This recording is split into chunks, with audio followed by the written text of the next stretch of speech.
আসসালামু আলাইকুম। মাননীয় কাঁকরোলকে ঝোল, চচ্চড়ি, ভাজা সব খাওয়া শেষ। এবার একমাত্র ডিমের সঙ্গে ভর্তা করার পালা। তো ভর্তা করার জন্য প্রথমে মাননীয় কাঁকরোলকে আর একমাত্র ডিমকে সিদ্ধ করে নিয়েছি। ডিমটা তোমরা আলাদা সিদ্ধ করতে পারো, আমি একসঙ্গে সিদ্ধ করে নিয়েছি। তারপর সামান্য একটু তেল দিয়ে এপিট ওপিট একটু হালকা লালচে করে নিয়েছি। তারপরে 7 থেকে 8টা কোয়া রসুন দিয়েছি, 1 মুঠো পেঁয়াজ কুচি দিয়েছি। সেটা একটু নরম হয়ে গেলে দিয়ে দিয়েছি কয়েকটা টমেটো। একটু ভাজা ভাজা হয়ে গেলে চলে আসি মেন কোর্সে। তো প্রথমে একটু নুন দিয়ে ঝালগুলো ভালোভাবে নরম করে মেখে নিলাম।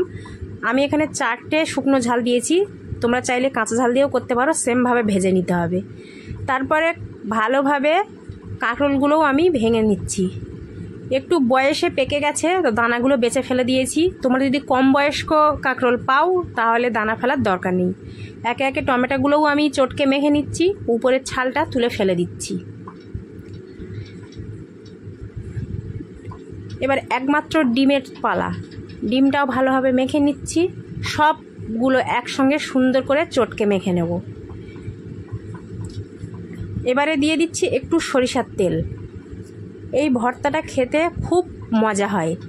তো এরকম ভর্তা তোমরা কারা খেয়েছো কমেন্টে জানাবে, আর কারা খাওনি তারা ঝটপট বাজারে চলে যাও, কাঁকরোল একমাত্র ডিম নিয়ে চলে আসো, এইভাবে ভর্তা করে খাও আর কমেন্টে লিখে যাও। আর আমার এই ভিডিওটা যদি ভালো লাগে তো একটা লাইক, একটা কমেন্ট, একটা শেয়ার করে দেবে।